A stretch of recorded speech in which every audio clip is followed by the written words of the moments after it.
حضرت عبداللہ ابن عباس رضی اللہ تعالیٰ عنہ فرماتے ہیں کہ نبی کریم صلی اللہ علیہ وسلم نے جمعے کی صبح ایک لشکر روانہ کیا۔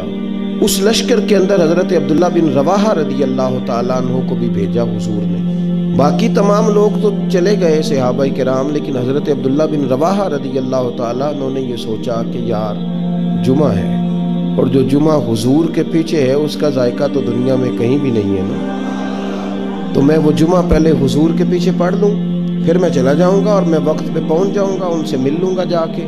حضرت عبداللہ بن رواحہ رضی اللہ تعالیٰ عنہ جمعے کے وقت نبی پاک صلی اللہ تعالیٰ علیہ وسلم سے ملے، ملاقات ہوئی، تو محبوب نے فرمایا تمہیں تو بھیجا تھا۔